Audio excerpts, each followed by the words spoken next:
wisdom, prudentia, justice, justitia, temperance, temperantia, courage. fortitudo. Applying ancient philosophy to modern life, this is the Sunday Stoic.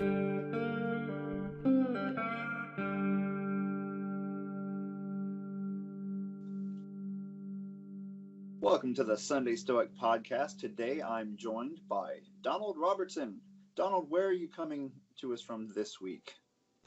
Well, I've been traveling a bit recently, so as people can probably tell, I'm originally from Scotland, but I recently got my Canadian citizenship, and I was living in Nova Scotia. I now live in Toronto, and I'm speaking to you from Austria, and actually from a place called Carnuntum, which a lot of people might not have heard of, unless they're super nerds about Stoicism, like we are, and they might know that Marcus Aurelius says in the Meditations, very helpfully, at Carnuntum. So this is a place where he was stationed for part of the Marcomannic War and where he wrote at least part of the Meditations.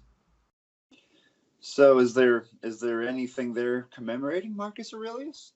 Anything here? Well, I'm in the Marcus Aurelius Hotel, and in the Marcus Aurelius Hotel, you can even have a Marcus Aurelius hamburger.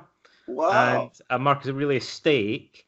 And I don't think there's a Marcus Aurelius beer, though. They just have kind of regular Budvar here on draft. But there's all, the whole museum here. There are two museums and a lot of archaeological sites and, a lot of Marcus Aurelius themed stuff in the local area. It's a big thing for the local town, as you might imagine. Yeah, I'd imagine so. It's kind of a big name. I would assume people in that area have heard of him from sources other than Gladiator the movie, unlike a lot of Americans, I'm afraid. But they've got. Yeah, what brings you to Austria? Why am I in Austria? Well, because I'm promoting the book and I'm doing podcasts and writing. I have to write a lot of articles and things like that. And I wanted to do some research, like for the courses that I run and other books that I'm writing. And as part of my previous research, I realized that there was a lot of stuff here. There's a lot of archaeological stuff and reconstructions as well. And I thought I'd come and check it out. A lot of people don't realize there's quite a few things to see here. And I was going to travel to Athens anyway, so I thought if I'm going to go all the way from Toronto to Europe, I might as well stop off in Austria for a week and shoot some videos and do some research. And also because I'm probably 99% certain that I'm doing a graphic novel about Marcus Aurelius.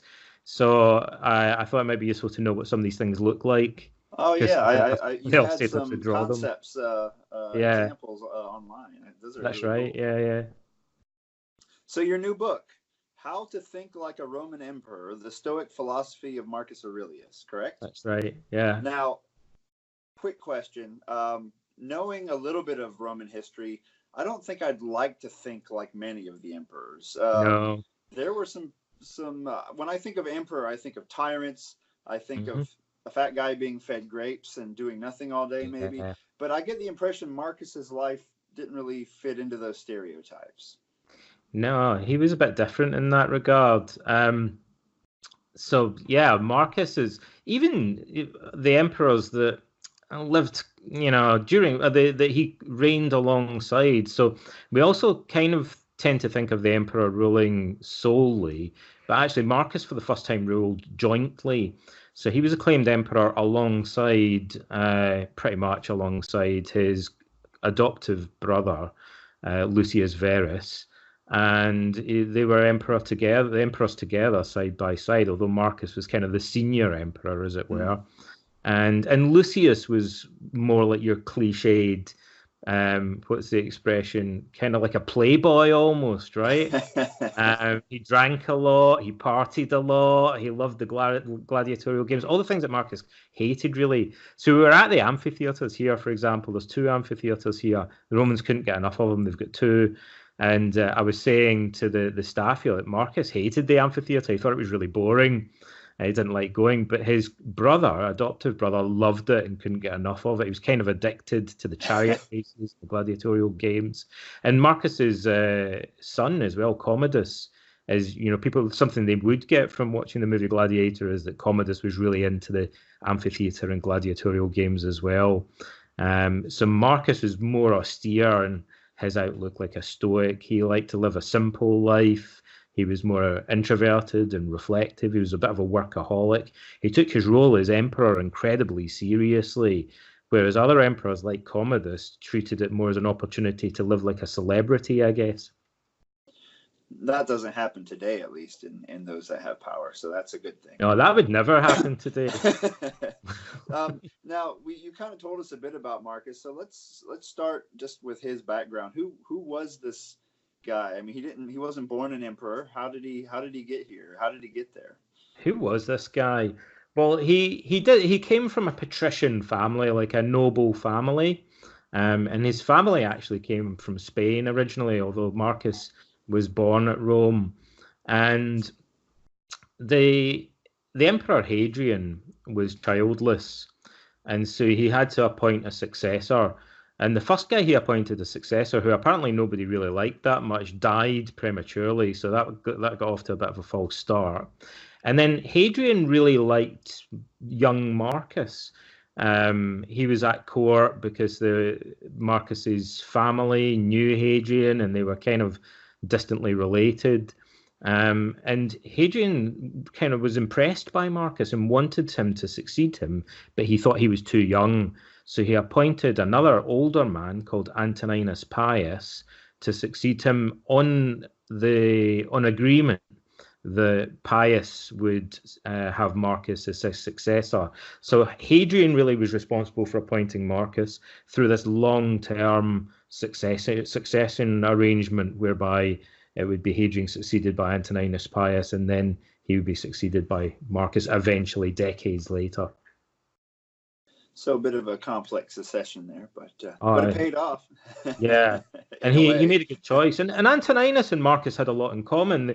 Antoninus Pius wasn't a philosopher, but he had a similar kind of disposition or temperament. He resembled Marcus in being quite serious and austere, and taking his role very, very seriously. And funnily enough, although they were chosen by Hadrian, they're kind of different in temperament from Hadrian. Hadrian had a notoriously bad temper, and he was also quite an arrogant man. He was more into the sophists and rhetoric than into philosophy, although mysteriously Hadrian was supposedly good friends with Epictetus, which I find incredibly hard to imagine. Hadrian was very vain and temperamental, exactly the sort of person that Epictetus didn't like. Right. He had some kind of affinity for the Stoics, and he decided he wanted these Stoic-like characters to succeed him as emperor. And Marcus started studying this philosophy as a young man, correct? Yeah, a kind of unusually young age. I mean, a Roman boy might start studying philosophy perhaps at 15 or older. But Marcus got into philosophy, we're told, when he was about 12 years old, which would have been at an exceptionally young age. And actually, what we're told is that he first of all embraced the lifestyle of a philosopher before he even really got into reading philosophy and studying the theory. So he adopted the dress of a philosopher, and he slept on the floor and stuff like that. And his mum gave him into trouble for that, and she persuaded him that he should sleep in a bed like a normal person. She gave him a bit. A lot of the Stoics get that. They're like Seneca tried vegetarianism and then was talked out of that. And Marcus wants to sleep on the ground, and his mom says, "Don't do that." It's interesting. The persuasiveness of parents in our philosophical training. Yeah. But apparently she didn't tell him to stop. He continued throughout his life. Yeah, she had a kind of affinity for it as well. She was very interested in Greek culture, and Marcus says that she was unlike other wealthy people. She was an incredibly wealthy woman. She inherited a brick and tile factory that made her a kind of millionairess. But Marcus said that she was unlike other wealthy people. She lived a very simple life. And she possibly introduced him to some of his Stoic mentors. He suggests that she was friends with a guy called Junius Rusticus, who became Marcus's main Stoic teacher. So this book itself is partially a biography. I found it interesting. It's not typical Stoic book like others you have written, or other, like Massimo or others. It's not just here's the philosophy and here are a few ways to apply it. While it does have that information, it's interweaved with story and biography, and I thought that was an interesting take. What led you to writing the book in this fashion? Well, I'm glad it came across that way, because I wanted to. I was asked to write a book about Stoicism, and I thought I've done that already. And so a bunch of other people have been doing it as well, and I thought there are too many books on Stoicism now. There are lots of them, and I'd be reinventing the wheel. But I thought I kind of paradoxically like to write a book about Stoicism. Maybe I can find a way to have my cake and eat it. So maybe I can write it, but somehow and make it different. And my little girl, who was probably about 5 when I first started working on this, Poppy, used to be very demanding. Kids can be quite demanding, and she was always kind of saying, "Tell me a story, Daddy, tell me a story, Daddy." And I used to tell her bedtime stories every night, but also if we were on the bus or the train or whatever, she'd pester me for stories. And I used to tell her the only stories I knew were really about Greek mythology, so I told her about those. And at school, the other kids would be saying, "Who's your favourite superhero?" And they'd say it's Superman or Batman or whatever. And Poppy would say her favourite superhero was Hercules. So I probably think that's kind of odd. And then I ran out of stories about Greek mythology, so I just naturally kind of segued into stories about philosophers. And, like these stories about Socrates and Diogenes the Cynic. People kind of forget that a lot of what comes down to us isn't just the letters and the dialogues and essays of ancient philosophers, but also a lot of anecdotes about them. And one of our main sources for those is a book called The Lives and Opinions of Eminent Philosophers by Diogenes Laertius, which is, to a large extent, a collection of anecdotes about ancient philosophers. So an example would be, there's one of the most famous ones is Diogenes the Cynic supposedly encountering Alexander the Great, and Alexander the Great, the most powerful man in the world, saying, "What can I do for you? What do you want?" And Diogenes saying, "Well, could you step out of the way because you're blocking my view of the sun?" And that's a typical example of, there are many such anecdotes about these philosophers. So I used to tell her those stories, and she liked them, and I thought, well, she's kind of learning a little bit about philosophical values and attitudes from this. And I thought maybe I could do this with adults as well. And we make things kind of simple and interesting and accessible. And when I thought about that, I thought, one of the things about Stoicism is that people have these annoying misconceptions about it that we keep having to address. Like over people think Stoics over and over again, that the Stoics are kind of cold fish. They're like Mr. Spock, they're robots. Like they would be accepting everything, so they would just be very passive and do nothing and sit in their hands. They'd be unemotional. And then so you can argue about that, and you can refer to the theory and stuff. But actually, the easiest way to refute them is just to point at a Stoic and go, "Look, this guy over here, he's not like that, is he?" And that's kind of a quick and easy way to refute it. So if we point at Marcus Aurelius, we can go, "Yeah, like he obviously didn't sit on his hands. The guy was a workaholic, and he commanded the largest army ever assembled on a Roman frontier, and fought this war for 10 years almost to defend the empire." So he wasn't a kind of stay-at-home sort of guy. He wasn't a stay-at-home Stoic. He went to the front line, and he was the opposite of what people might think. And he was also a very tender and affectionate and a loving man. He wasn't a kind of Mr. Spock type character at all. He had a good sense of humour. And so Marcus is the easiest Stoic to describe, although funnily enough, he's pretty much the last Stoic that we really hear about in the ancient world, 500 years after the school was founded, more or less after Zeno's time. And we know more about him than any other Stoic because he was a famous dude. Right. He was emperor, and so there's archaeological evidence. There are 3 main historical narratives of his reign and the Roman histories of Cassius Dio, the Historia Augusta, Herodian. And so, we can tell more of a story about him. And there are bits of his life that reflect his philosophy, arguably, and that allows us to paint this more rounded and human picture of what it would be like to be a Stoic. And so I think that's another way of introducing people to the subject. It's nicer in a way because it makes it more personable. You can view him as a sort of role model, and he seems more like a rounded flesh and blood Stoic than the idea you might get just from reading dialogues or letters from the ancient world. Yeah, and so I like also you have that biography, but you've intertwined it with pure Stoicism, if you will. Here's what the Stoics said. Here's what Zeno might have said about this or whatever, and then also here's what you can do at home to build up your resilience, or to work on your anger, or your desire. And so you've kind of meshed that together using his example, and that had to take quite a bit of work to pull off. With cognitive therapy, yeah, there's kind of a lot of work. I guess I have to know about the philosophy, I have to know about the history, and I have to know about cognitive therapy. So I think when I first suggested this to my publisher, they were kind of a little bit, like nonplussed by it. And that's partly, I didn't really realize this. They were kind of like, well, what genre is it? And I was like, well, it's kind of history, self-help, philosophy mashup. And they were kind of like, well, Donald, let's explain something to you. In bookshops, they have shelves, and there's one shelf for self-help and another one for history, and then there's a different one for philosophy. Well, they're not going to put your book on all of those three different shelves. You kind of have to pick one, because that's how books work. Sure. And I was like, but I managed to persuade them eventually that we should do this kind of mashup. And actually, they want me to bring in more of the cognitive therapy stuff, because my background is in cognitive therapy. Yeah. And naturally, if I say to people, look, this is how you would do Stoicism today, this is how you'd employ some of the psychological techniques, I would link that to cognitive therapy, because cognitive therapy gives us a better idea about what works and what doesn't, and what's practical in terms of dealing with emotions. The Stoics sometimes paint a slightly incomplete picture, or we might want to update things a little bit. Mm-hmm.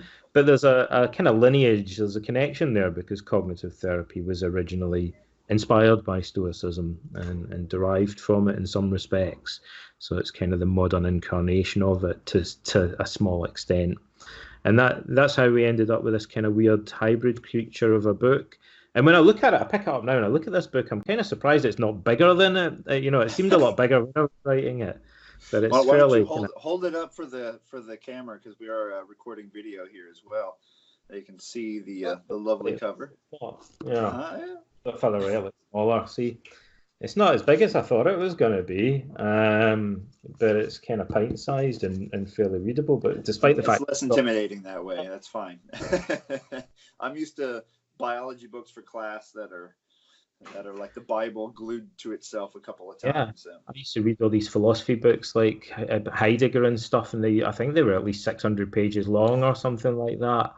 And by the time you got halfway through it, you'd forgotten what they'd said at the beginning, so you had to again. But the chapters in it kind of starts off by talking about Marcus's death and setting the stage for his life. His death kind of bookends the book, doesn't it? Yeah, that's funny, because when I was writing it, I thought I'm going to go through his life in chronological order. And I thought, so we'll have to start with his education and his childhood. And that's one of the parts of his life that most interests me, because it's when he's learning about Stoicism, right? But I thought it's not really dramatic.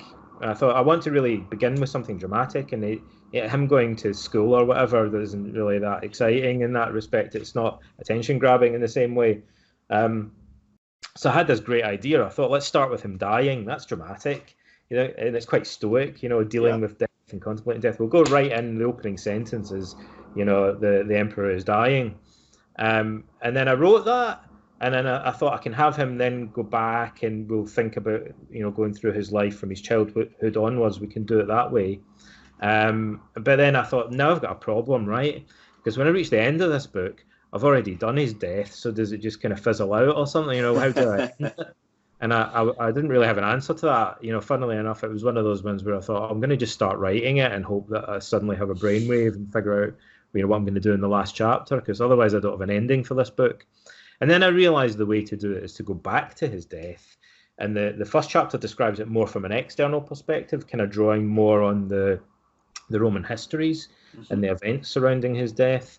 And then the last chapter, I thought, actually, I can go back to, we've got to the point of his death again. I can retell that story, but this time from an internal perspective, and how I think he would experience facing the reality of his own impending death through the lens of his Stoic philosophy, because he talks about it a lot. we can cover a lot of the philosophy and deal with this moment in his life from a subjective point of view. Yeah, I thought that chapter was pretty interesting. It was like the inner commentary of him lying. I did have one question though before we can. What is it with Greeks and Romans covering their head with a sheet? I don't know. Yeah, like they do it when they're sad, and they hit themselves a lot. Like they used to they used to sort of slap themselves in the face,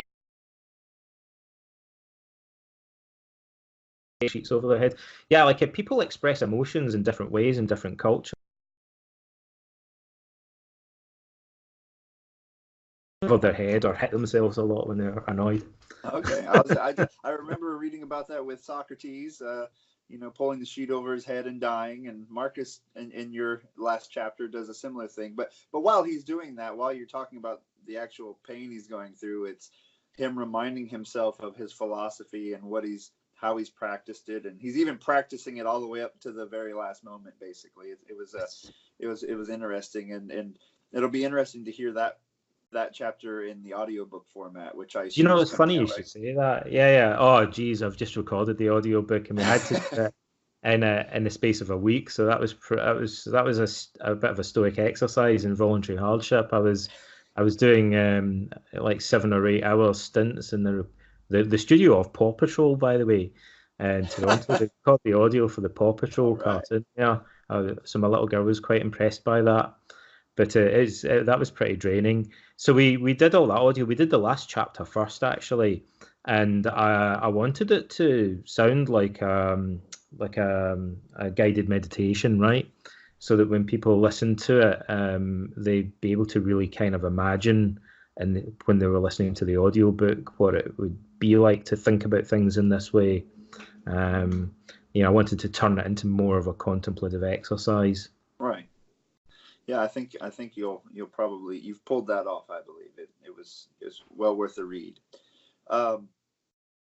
Just putting this book together, I noticed there's a lot of citations, which is really nice. There's nothing I hate worse than random. You know how many times I found a random citation by Seneca online that turns up to not really be from Seneca, for example, or hard to track down sources sometimes. So I really appreciate all the work you did there. Yeah, I've read some of, don't get me started. There's a well-known biography of Marcus Aurelius that begins with a load of quotes from him, and it's got some quite impressive historical research in it. But if I remember rightly, some of the quotes are fake quotes off of internet quotation sites, and so these things kind of take on a life of their own, and they get perpetuated because people read them. So I thought, and also I thought people. Sometimes when I've talked about Marcus, a lot of people don't realize how much we know about his life, and so they think, "Are you making this up? Like, where did you read this?" So I've included all the references to the various I thought it was Roman really histories. I thought you talked about letters that were discovered from him to a tutor. That was really interesting. We have a bunch of his letters. Yeah. And they give us a window. One of the odd things about Marcus is, there's a bunch of people that say, well, they read the Meditations and they think Marcus sounds like he's really depressed or something, because he's talking about death and things a lot. And of course that's nonsense, because this is a theme in Greek philosophy. Like, it's a contemplative and philosophical practice. So it's not a reflection of his personality. Right. This is something that he's doing quite deliberately. And then if we read his private letters, apart from the fact that the histories tell us that he was not gloomy and that he was quite genial and friendly, when we read his private letters, we get a pure kind of glimpse into what his personality was actually like. And he's good-humoured, friendly, incredibly affectionate, and warm to his friends and family, very concerned with family life and his children and his friends' children. Quite the opposite of what people might have assumed. Definitely, you really get a sense for him being a very loving and affectionate guy. Right. Did any of your perceptions, Marcus, change, or did you learn anything that you hadn't expected to find while researching this book? Yeah, I mean, I guess there's like so many little things. It's kind of, um, and there's sort of like nerdy things that I'm interested in that other people probably wouldn't be. Like this is an obscure thing that I didn't realize, but it means a lot to me. I think it is significant to me that Marcus is a distant relative of a guy called Burrhia Soranus, who is a member of the Stoic opposition. Mm. Uh, and so there were these kind of quite politicized Stoics, in the time of Domitian and Nero, who were really opposed to emperors that acted like dictators or autocrats. And Marcus's tutor as well, Junius Rusticus, was related to a member of the Stoic opposition. So he has this kind of family connection with these guys who were Republicans and in some ways opposed to the office of emperor, or that they wanted, the emperor to act in a less dictatorial manner, which is kind of interesting, because you do get the sense that Marcus has this vision of a slightly more democratic and egalitarian kind of version of the Roman Empire. He says so at the beginning of the Meditations. He says that his political vision is of an empire that makes its first and foremost value the freedom of its subjects. Mm-hmm. Surprisingly, it's a strange thing to hear a Roman emperor saying. Absolutely. In his notes to himself, it's not probably that he says that to himself.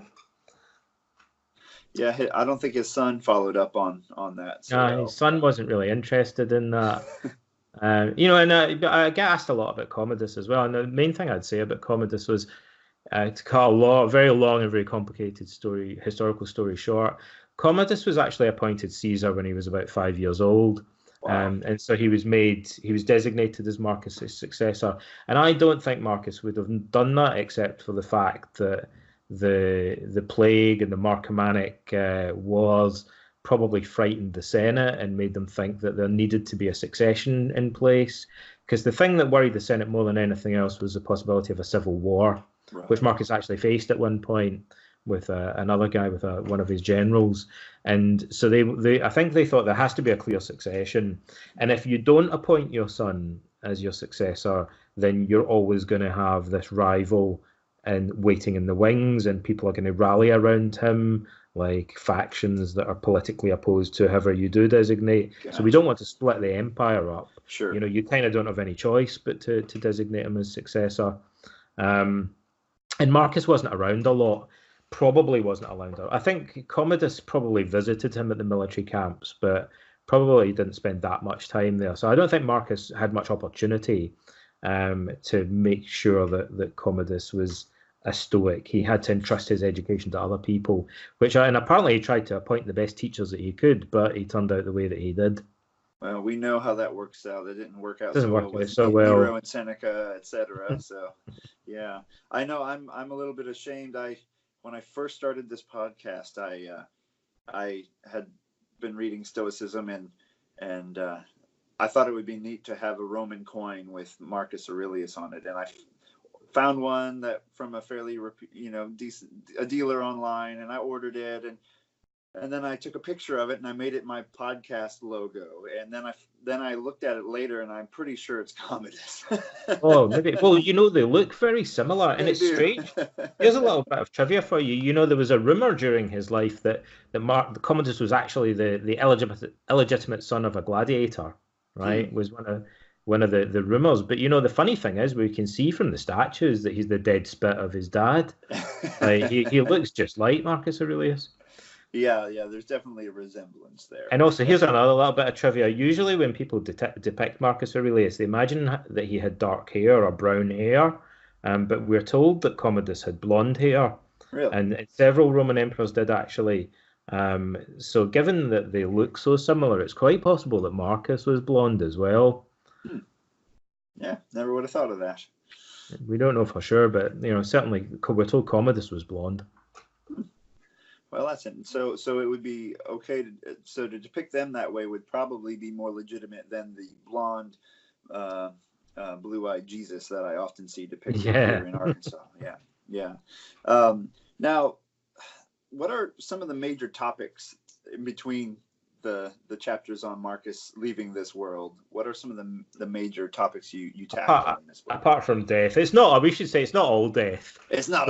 There's a lot of death, but no, it's not all death. Like there are a few laughs in there. Well, not really, but they start off. A bit as an aside. People sometimes say that the Stoics weren't known for humor, and they really were. The Stoics wrote satires, and Chrysippus was known for writing about puns. We have the satires of Persius, a contemporary of Seneca, and Seneca also wrote some satire as well.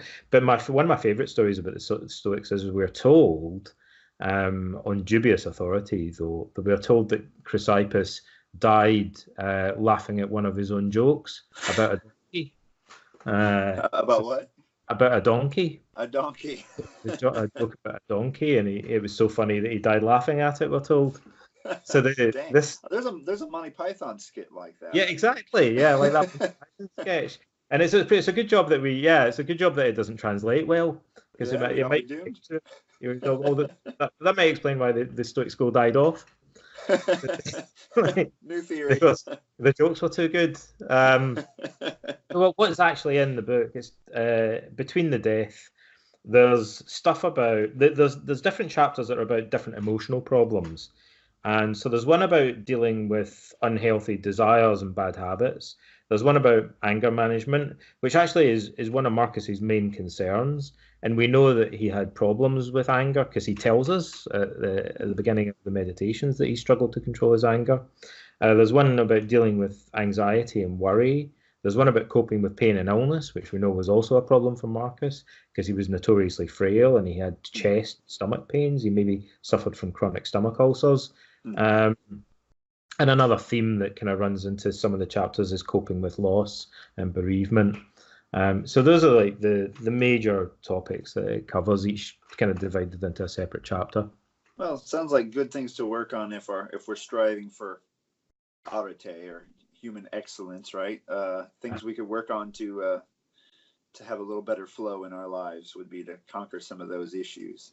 So yeah, and then Marcus has examples in his meditations that you pull from, along with his biography, and then a few other comments from other Stoics to help bolster your discussion. So some other Stoic stuff, and it's a lot about Socrates as well, and some other philosophers that he would have been inspired by and influenced by as well, because I think that's important to round out the picture of the philosophy. The Stoics were kind of also drawing an inspiration from their predecessors.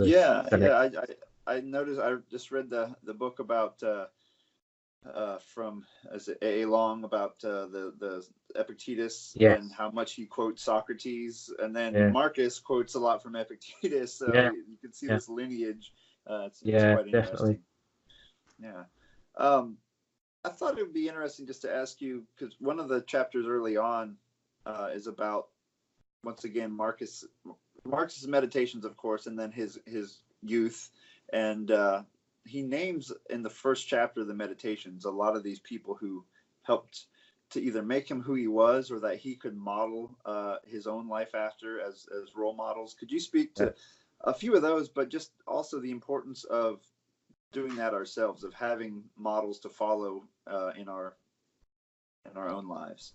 I think there are 16 of them, actually. There's a bit of trivia for you. I remember that. And it's also, incidentally, this is a bit of a nerdy kind of historical observation. It's interesting who isn't in there. Like, so having to explain the succession thing to you, and that Marcus was kind of at Hadrian's court, and Hadrian favoured him and all this. Like, Hadrian's not mentioned. Although he mentions Hadrian's name briefly later in the meditations, he's noticeable by his absence from book 1, where he describes his role models. And the person he says most about by far is Antoninus Pius, his adoptive father. So he clearly puts him forward as the ideal role model as an emperor, and yet has nothing to say about Hadrian, nothing good. If you haven't got anything good to say, don't say anything at all, kind of thing. And also his brother, Lucius Verus, his co-emperor, Marcus has like a sentence about him. And it's kind of damning him with faint praise, as it were. It's kind of, if we read between the lines, what's significant is what he doesn't say. But yes, that's quite important, because it was one of the inspirations for the what we said earlier about this whole approach to writing the book and taking Marcus as a role model. And so the Stoics thought the best way to teach people was leading by example, and lectures and books are kind of important, but it's more important to be a living exemplar of the philosophy. Zeno aimed to teach first and foremost by his way of life and the example he provided to his students, although he wrote books and lectured and stuff as well. So in book one of the Meditations, Marcus spends all of this time. It's stylistically different from the rest of the text.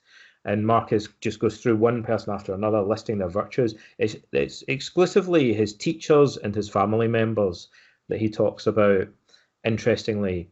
So he doesn't really mention any military figures, for instance, like the generals and statesmen that he worked with. It's just teachers and family members. And he lists their virtues. And this is kind of an example of a Stoic contemplative practice. So he's identifying and verbalizing the qualities that he wants to emulate himself. And he kind of makes that clear because he talks about himself being a disciple of Antoninus, for instance. Wow. Studying his behavior as a kind of template for the sort of emperor that he wants to be.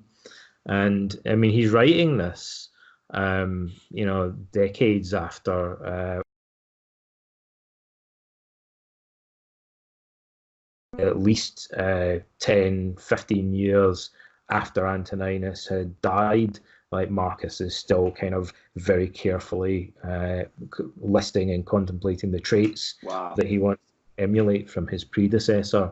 Some people seem to be born with some of these traits, and the rest of us have to work our butts off to get there, right? Exactly. I mean, I guess that's the funny thing is Antoninus, as far as we know, wasn't really a Stoic. He knew philosophers and was friends with them, but he didn't adopt it as a way of life. And Marcus seems to be implying this guy was a sort of a natural Stoic, and whereas Marcus seems to think that he needs to work on himself to get there. Yeah, like Epictetus, I believe it is, says that like becoming a doctor is easy compared to becoming a philosopher. We have to unlearn all the behaviors we've picked up growing up. So we have to unlearn before we can learn. And that is very challenging. I know I myself did not have great models of how to handle anger growing up. And so I myself have fought that battle as well. I understand Marcus there. Yeah. So now, who do you think would benefit most? Who should grab this book? Anyway, if you've read your previous works, if you've read other contemporary books on Stoicism and some of the classics, is this a book that could still be for you, or is this for the brand new Stoic training?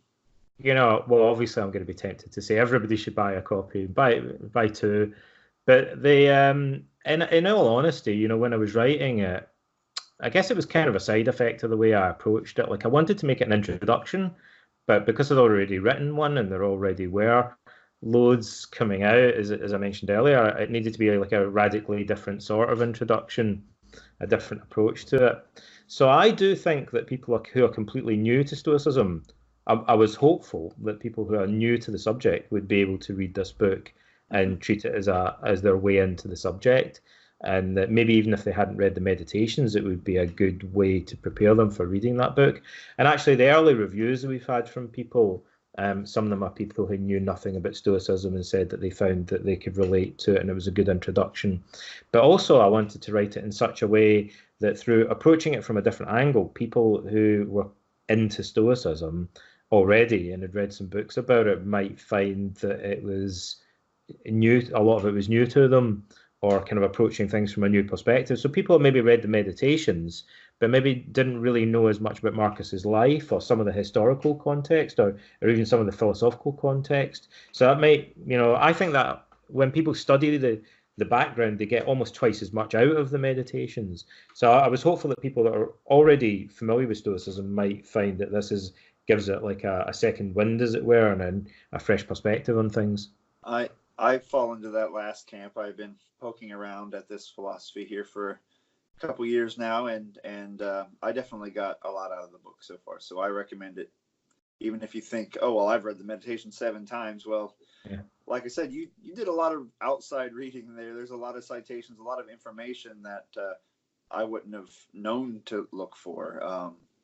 And I highly recommend it for that reason. It's the background information is worth it alone, but then the intertwining of the meditations with the background along with information from CBT really makes this a worthwhile book, in my opinion. So I appreciate you letting me thumb through it. Yeah, I'm glad you enjoyed it. It's for beginners and experts alike. Then it sounds like an extravagant claim, but I think, yeah, and like I say, I'm surprised it's not bigger. You know, I got it. I was like, really? I'm sure it's maybe bigger the than type that, is really yeah, tiny. really small type. It's got, but That's there's a lot of different stuff crammed in there somehow. There is. I was gonna say that's what my students do when I give them a page limit. They shrink the font down to They shrink the font. make it fit. Normally it's the other way around. They need one page, so they make it bigger. But I thumbed through the book, and it was I read several chapters so far, and I've found them quite enlightening, and I could see that you must A, really like Marcus Aurelius. I have a feeling, and then B, this itself must have been a labor of love of some sort, because it took a lot of work to put together. It seems. Yeah, I mean, I've been working. I teach a course about Marcus Aurelius online, and so I've kind of dedicated quite a lot of time to this, and yeah, definitely really immersed myself in the subject, and I'm here now, where perhaps Marcus Aurelius had even been in these, walked in this very spot where I'm in the Marcus Aurelius Hotel, and maybe he had a Marcus Aurelius burger here. He might have, yeah. Well, we were at the amphitheater just earlier. There are two amphitheaters here, and I was like, almost certainly Marcus would have been here. Sure. He would almost certainly have gone to the amphitheater. I mean, in fact, we know that he kind of got into trouble because he tried to avoid going, and people really frowned on that. They thought he needed to show his face and be seen by the public. So he must have been in that amphitheater where we were just walking. That's pretty amazing to step foot where Marcus stepped foot. Yeah. That reminds me of one other thing I read in your book. Like I said, there's all kinds of neat information in there that he didn't want to go to the amphitheater. They thought he should be seen in public, but he also would show up at a philosophical lecture and just sort of sit in like a regular person. Is that correct? Yeah. When he was older, it was usually younger men that went to the lectures, and there's a story about how he went even when he was older, and people were kind of amazed by this, and they thought it was funny. They still be doing that. And also when he was a younger man, there's a weird story about one of the most famous Stoic teachers, Apollonius of Chalcedon, had been in Rome and then went back to Greece. And he was summoned by Antoninus Pius to teach Marcus Aurelius when he was probably aged about 15. And so he travelled all the way back from Greece to Rome. And then Apollonius was giving presumably lectures in his house, and said that Marcus should come and join the other students.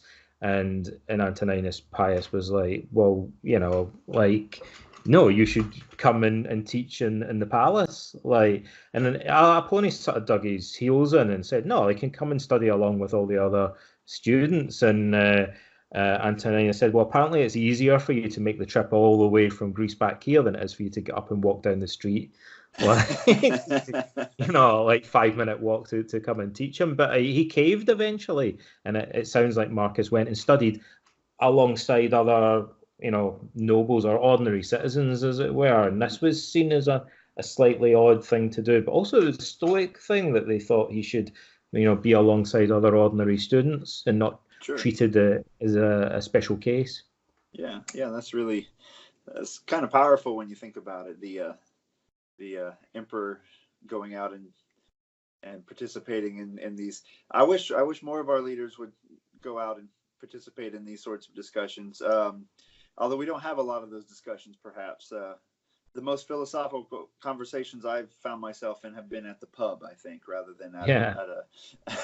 I thought something else about that, actually. It's funny, sometimes we read these things in the histories and then we're not really sure how true it is, and then occasionally you'll get some archaeological evidence that seems to substantiate it. And you think, wow, it turns out this was actually true.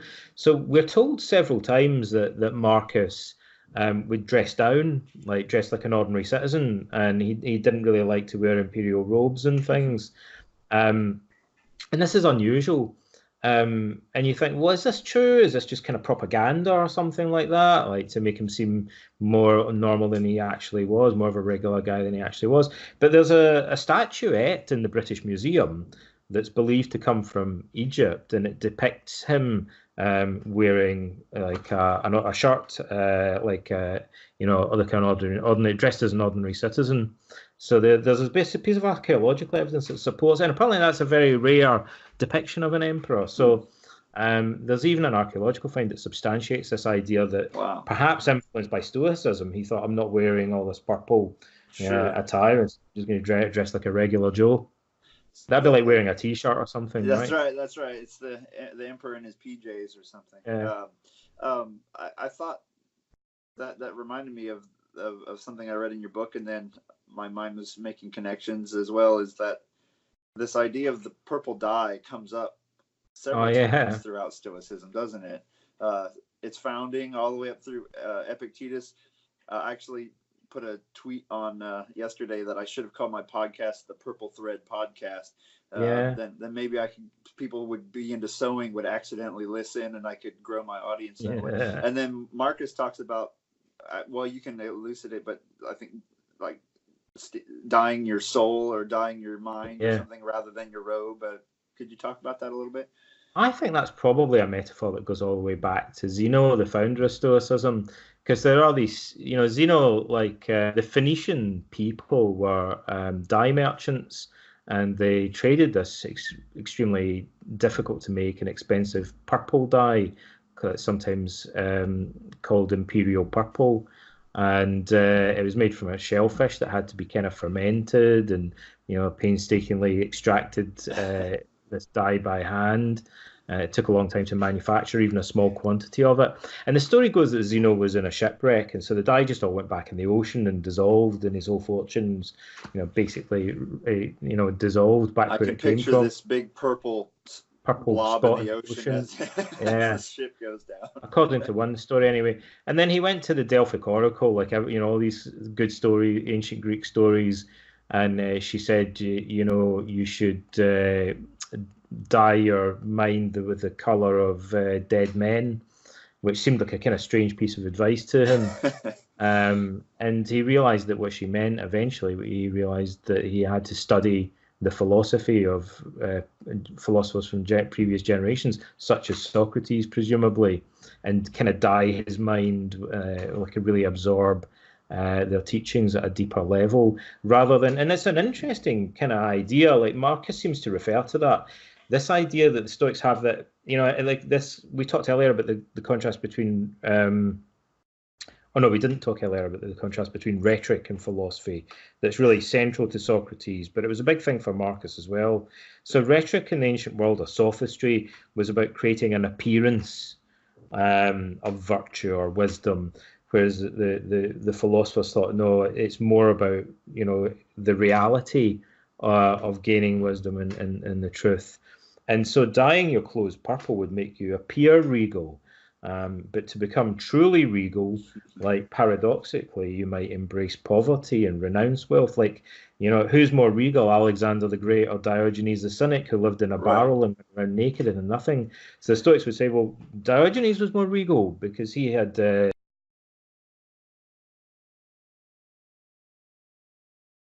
and deep into his soul. And so Zeno abandoned this life of trading in purple dye and decided what he really needed to do was transform his character to become kingly and independent, like a Stoic. And Marcus says, that he shouldn't allow his mind to become Caesarified and dyed purple, like someone who's overly concerned about their external appearance, but rather he should dye his mind with the wisdom of the philosophers that he's studying. Well, I hope we can live up to that ourselves. Yeah. Your listeners should be dyeing their mind with the content of your podcast. There you go. There you go. Yeah. Put the earbuds in real tight and hold. Put those earbuds in tighter. Yeah. Well, Donald, is there anything else you'd like to mention? Anything coming up that we should know about? Well, there's things I do always have things that I'm supposed to plug because of my connection with the Modern Stoicism organization, So there's this non-profit that promotes Stoicism that was set up in 2012 by Chris Gill, who's Professor Emeritus of Ancient Thought at the University of Exeter. And it's run by a multidisciplinary team of philosophers, classicists, psychologists, and therapists. And I'm one of the founding members of Modern Stoicism. And so we run Stoic Week every year, which is this free online event that people can do. And last year, 8,000 people did that. So that happens every year. And we also have the conference, Stoicon, every year. It's about modern Stoicism. And I organised it a couple of years ago in Toronto. And I'm helping to organise the next one, which is going to be in Athens. So that'll be an experiment. It's a bit further afield, but surprisingly, Stoicism isn't a big thing in Athens. It's bigger in Toronto, ironically, paradoxically. So Stoicism is going home to Athens, and it'll be interesting to see how many people fancy a trip. There's a lot to see there. Want to buy me a plane ticket? You can. Yeah. Well, go on then. Like, if you've got any listeners that are feeling generous, they might want to fund you to go and attend the conference in Athens. I mean, it's a fantastic thing for anyone to go there who's interested in philosophy, and I really wish more people from North America were able to make the trip out there because there's so many things to see. You realize things when you go to these places. So you've read in Marcus Aurelius about the view from above, for example. Right. There are these passages where he says, imagine the law courts and the political assemblies and the merchants and the marriages and everything, all of this human life unfolding far below you, and picture it as if it's from some high watchtower. And other philosophers talk about this, but when you go to Athens and you ascend the Acropolis, the high up part of the city, right, and you look down from where the Temple of Athena and the other buildings are there, you realize that's what Athenians would see when they look down from the Acropolis. That's exactly what you see, because it looks down on the Agora, the marketplace, city centre, where the political assemblies and the market stalls were located. So you think, well, literally, they would have been pretty familiar with this kind of elevated perspective. And it was a sacred part of the city as well, which they would have associated with the gods. So there's a kind of tangible immediacy to it when you visit some of these locations. That would be pretty amazing, kind of a Stoic pilgrimage, if you will. Yeah. So I'd recommend it, and if anyone wants to come along, that's where we're having the conference this year. It'll be probably the start of October. Or in the fall? When will October, beginning of October. We haven't really announced it yet, so hopefully we'll announce the lineup of speakers shortly. Yeah, great. So Stoic Week, Stoicon. Are you doing anything else? Any more courses or anything else we should know about? Well, I have my online courses. I run a course on Socrates and a course on Marcus Aurelius, which is running at the moment, but I do those a couple of times each year. Okay. And then this book is coming out, but I'm 99% sure the next thing I do after this is going to be a graphic novel. That's kind of, I did mention that earlier, didn't I? So hopefully the graphic novel is going to happen about similar kind of things about the life and philosophy of Marcus Aurelius. And what I'm hoping is that'll make it more accessible to younger people, like maybe teenagers and stuff as well. So your new book, How to Think Like a Roman Emperor, The Stoic Philosophy of Marcus Aurelius, comes out April 2nd. Is that correct? 2nd of April. It's pretty soon now. Yeah. Yeah, 2nd.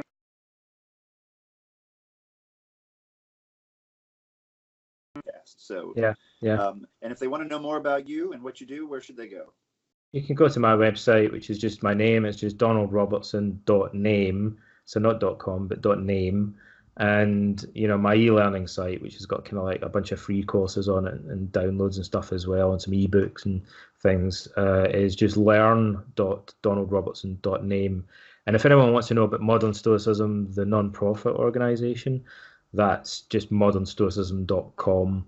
And you'll find a lot of stuff there as well, downloads and videos and e-learning. There are over 500 blog articles by dozens of different people. Yeah, it's got to the point now where it's almost like a sort of database. So somebody says, do you know anything about Stoicism and autism? Or do you know anything about Stoicism and like undergoing painful surgery or something, then I might think, well, if we just search on the Modern Stoicism site, possibly there's like 1 or 2 articles on there about it that people have written. Wow, it's like Stoipedia. It's like Stoipedia almost, yeah, exactly. So it's definitely worth having a look at that now that it's got so much stuff on it. Well, I appreciate you taking the time to talk to us this week. Always a pleasure. I hope you'll enjoy the rest of your journey and have a Marcus Aurelius burger for us. I will do, yeah. Donald Robertson, once again, thank you very much. Thanks very much, Steve. All right, bye. Bye-bye. Thank you for listening to The Sunday Stoic. If you enjoyed the show, please subscribe, rate, and review The Sunday Stoic on iTunes. Become a member of the Sunday Stoic team, earn rewards, and be an integral part of the show by becoming a patron at www.patreon.com/SundayStoic. Contact the show by emailing sundaystoic@gmail.com or by leaving a voicemail at 501-503-3132. To find out more, visit www.sundaystoicpodcast.com. And as Steve always says, Carpe Diem.